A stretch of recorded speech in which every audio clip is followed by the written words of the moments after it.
Hi, my name is Amber Gray, and I'm a senior at DePaul. I currently live in Chicago, but I would say I'm a true Texan. When I was 7, I moved to Texas and experienced a multitude of new things. There were no longer things like snow, sleet, hail, and wind, but there were things such as hurricanes, tsunamis, and tornadoes.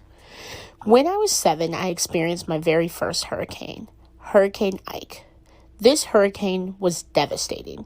All I can remember from the time is that I got about 3 weeks off of school, which seems like an extreme amount, but there were so many issues going on, such as roads closing, improper irrigation, that we physically could not make it till school. While that was devastating and it came out of nowhere, it wasn't nearly as devastating as when in my junior year of high school, I experienced Hurricane Harvey. Hurricane Harvey was a different type of hurricane. Hurricane Harvey displaced my family and I for up to a month and a half.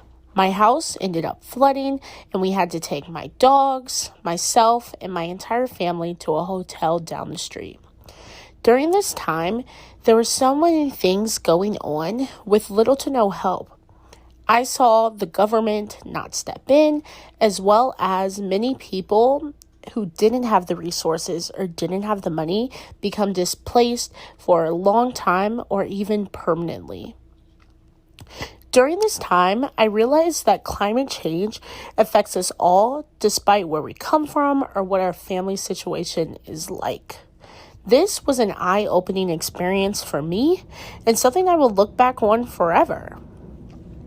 During the hurricane season, you expect things to happen, such as maybe power going out or being displaced, but it's really shocking to me how the city was underprepared for something like this happening. I'm from Houston, Texas, which is right off of the Gulf of Mexico near Galveston. In Galveston, the city has been literally turned upside down before, which would make you think that the city would be prepared for hurricanes to happen in the future. While I am not fully equipped to know all the ins and outs of the infrastructure, I do know that when the hurricane hit, it felt like nobody knew what was going to happen next. Roads were underwater, you could not get places, and even in my own neighborhood, you could not reach a phone call, a cell phone call, or get anything out to anyone for at least a couple of days. Things like these happen, and I wonder, what are we doing in our communities to make situations like this better?